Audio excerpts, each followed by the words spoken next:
Hey, welcome back. Today we're checking out Season 2, Episode 5 of Better Call Saul, Rebecca. Now, thoughts on the last episode are on the back half of there. That was an interesting one.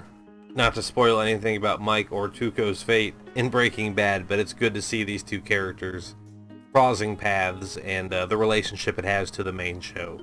You know, that takes place years later. Jimmy has strikes 2 and 3 for sending in that commercial. So he's on thin ice. Plus he's going to be late to work because he stayed over with Chuck. I don't want to say ruined her reputation or tarnished her name, but in their circles, it doesn't look good for her or for HHM. So, alright, let's just get into this. This is Season 2, Episode 5 of Better Call Saul, Rebecca.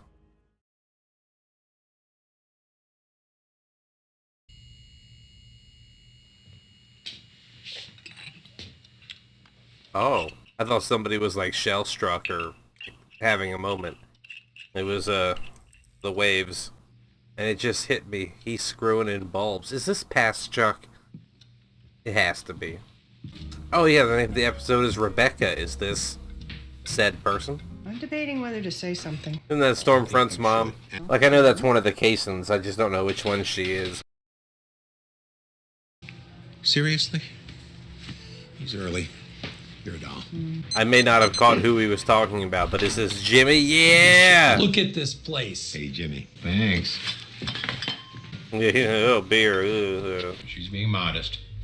Rebecca is widely respected amongst her peers. About the wedding, I've been meaning to apologize. He wasn't there, Jimmy. Sorry. They got me working in the mailroom, which you got to start somewhere. Then I found out... She's not giving the signal yet. What's the difference between a vacuum cleaner and a lawyer on a motorcycle? The vacuum cleaner has the dirt bag on the inside. With an IQ of 60. Your Honor. He's doing it. I want you to know He's giving the signal to cut him loose and she's fine. He did it again. Fuck you, Chuck. I'm still on the eat shit Chuck train, so. Well, that went well, don't you think? Sure. What do you call 25 attorneys buried up to their chins in cement? Not enough cement. What? Oh. There's some weird little jealousy, like Jimmy's the funny one, or, you know, Chuck's not the funny one. Typing like an old person. Hi. Whoa. Sorry, I didn't mean to sneak up on you. She sure? I think they're pretty clear, but it's probably easier if we just go over them together. Does Cliff have you babysitting me? No. He went a tad overboard with the quotations. It's okay to present a quote from a controlling legal opinion, but when you use too many, it disrupts the flow of your argument. Her voice is starting to bother me. So if we could continue this first thing tomorrow morning. Well, I was thinking we should just get her done now. No time like the present. I'm not doing it now, goodbye. So I'm going to get my favorite pen, and I will see you momentarily. You got it. He is leaving the building, please. Let's go. She's out there fucking waiting for him. You coming, Kim? Right behind you. Just finishing up this last one. What purpose does this part of the scene have to stall her and stall us so that she's alone?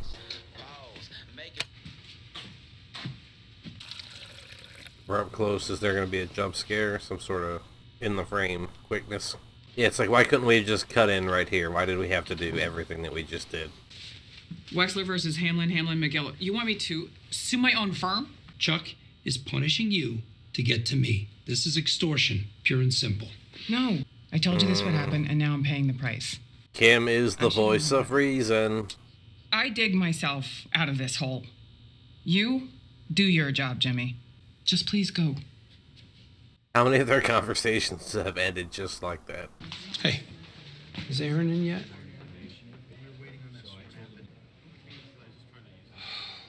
God damn, Pixie Ninja. I took a risk yesterday at lunch with some onion rings, and last night... Are we doing this or not? You bet. She kind of gives me Lori Beth Denberg vibes. Hey, Jerry. It's Kim Wexler. How's things with the alumni group? Well, congrats on landing the Honeywell contract. Huge amount of work. You too. I can't get Kaylee out of the pool. Glad she's enjoying it. You think he might come by later? No, not yet. I don't want her to see me looking like this. The next car I get's gonna have airbags. Oh, that's the story he's spinning to her. Okay. I get it. The first rule of Fight Club, right? Let me introduce you. This is my babysitter, Aaron. Ray V. O'Connell, and I'm hoping for Thursday at 10 before he, Don't have it. Will you be my new mommy? What are you doing? That is bribery. Blah, blah, blah, That's blah. a bribe. It's a gift. The 14th. That's next month. Hey, how you doing, Bill? Oh, the old... How am I doing? How are you? We used to get in the spars with him. Davis in Maine now. Lucky son of a bitch. The cup holder's actually... Got a sick office? I bet you have a sick office. It's pretty sick. He used to not want to give him any breaks in any of his deals, on any of his cases, and now he's like totally interested in what Jimmy's been up to. You have an assistant, right? Don't tell me. Is she hot? She's hot, right? She is a bright young man named Omar.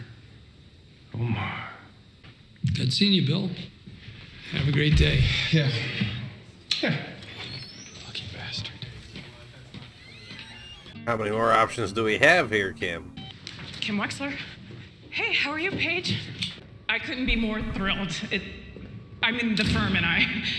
Thank you, Paige.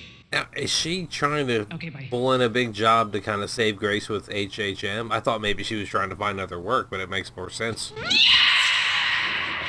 Yeah, the shuffle. Kevin Wachtel, our CEO. Kim Wexler. Great to meet you, Kevin. And you? Paige, Kevin, this is Howard Hamlin, our senior partner. Pleasure. Likewise. We're thrilled to have you folks here. Cowboy on horseback, yes. Standing next to a cactus. He could have just looked all this up online right before he showed up. So we have a little presentation for you in our conference room, along with some snacks and a soy mocha latte with your name on it. Oh, I think that couldn't have got any better. Pleasure to meet you. Fantastic. I'll see you soon. Thanks for setting this up. Talk to you soon. So this is Kim getting herself out of the hole that she dug for herself. I'll circle back with Paige, get the ball rolling. Start talking strategy, maybe put together a list of staff associates we can put on this. I'll put Francis on that. You've got enough on your plate in doc review. Bro. Oh, God. That hurt me. Oh, the whiplash on that. That was fucking brutal. Oh. Wow. Yeah, I was say, don't you end there. Holy shit. Oh, they're doing her dirty. I'm upset for her. We have something to celebrate? We sure do. Mesa Verde. On retainer. Oh, even better. If he finds out Kim sourced it and then doesn't... One of your golf course conquests. Kim Wexler brought them in. He didn't lie. Fourth-year associate. She's out of the doghouse, I assume. We'll see. Good morning, Rudolfo. Good morning, Mr. McGill. Is he throwing Kim a bone here? Like, what is going on?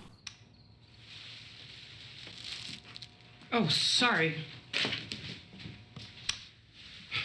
How about some coffee? Make 2 cups.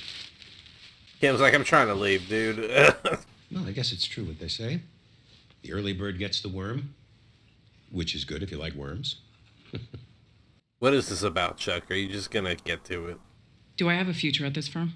If it makes you feel any better, you're not the first person to go out on a limb for him. I made the same mistake. Jimmy ever tell you anything about our father? He ran a little corner store in Cicero. Why do I feel like somebody robbed him and shot him or something? His dream was to be his own boss. He put everything he had into that place. Jimmy grew up in that store, watching our father. Really slow push-in shot on Chuck. I discovered $14,000 was just gone. We're not blaming Jimmy, Turns out are Jimmy had pilfered it in dribs and drabs. 6 months later, he was dead.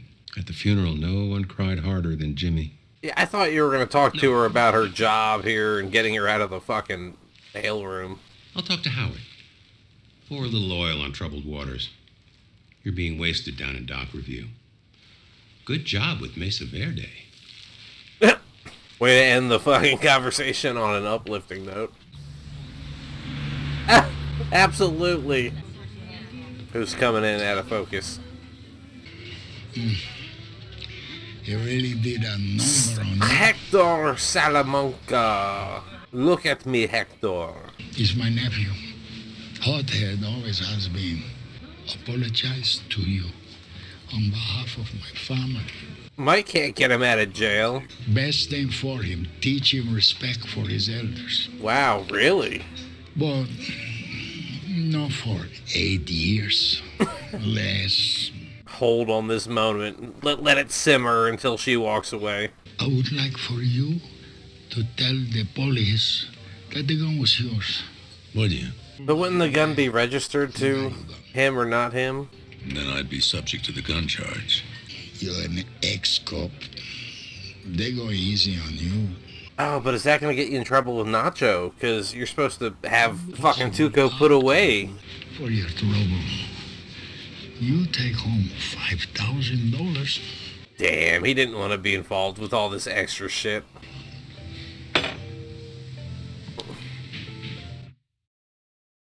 What? Ah, I always say that. Good episode. Let's go to the outro. Season 2, Episode 5, Rebecca. As Kim tries to claw her way back into the firm's good graces, Jimmy bristles at interference from a junior associate, and Chuck revisits an old wound. Okay. So up front, just a lot more Chuck background and Chuck perspective with both his newlywed wife, who I assume to be Rebecca, of which the episode is named after, and how he was given the signal to cut Jimmy loose, but she enjoyed him, and then learning about Jimmy taking money from the dad's place, and then that ultimately costing the dad his business, and then, you know, he didn't live that much longer after that. The dad wouldn't see any wrong in what Jimmy did. I've got a bunch of uncles, and my dad had a problem with one of them, in particular being like the golden child who could do no wrong and could do no harm. So to hear Chuck kind of say, to label Jimmy as that, like not his Jimmy who would ever do that, kind of puts, you know, Jimmy into more of a crosshair perspective on my part.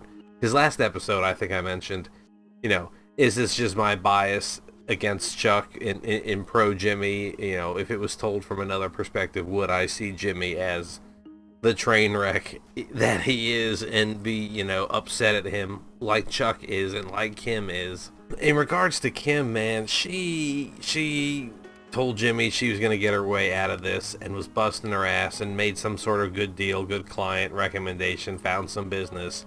And then fucking Howard still was like, no, I'll have someone else do that. You're needed back in doc review. just savage. But then, you know, seemingly Chuck to the rescue to talk to Howard to try to ease things up, because as Chuck put it, her talent is being wasted in doc review. Yeah, I initially liked Erin's character whenever we saw her at meetings and doing stuff. I never had a problem with her. But this episode, she was just fucking hovering around him and just in his face, and like very Lori Beth Denberg like kind of personality. Like, this is a library. There's no talking in the library. Like she kind of had that Stifler, Dolores Umbridge kind of like, you know, straight edge to her. Next to Jimmy, it was quite a despairing clash of personality. Okay, so I think this is going to do it for me for now. I've got time. I might go ahead and watch the next episode. I don't know when it'll come out. You know, I'd like to do 2 a week. I did that last week, but sometimes it works out, sometimes it doesn't. It depends on if I can get 4 to 5 episodes out. Then there's a good chance 2 of them will be, you know, Better Call Saul, but we'll see what happens. But that'll do it for me for now. Thank you all so much for being here. I hope this was worth your time as always, and I look forward to that next one. Thanks again, and goodbye.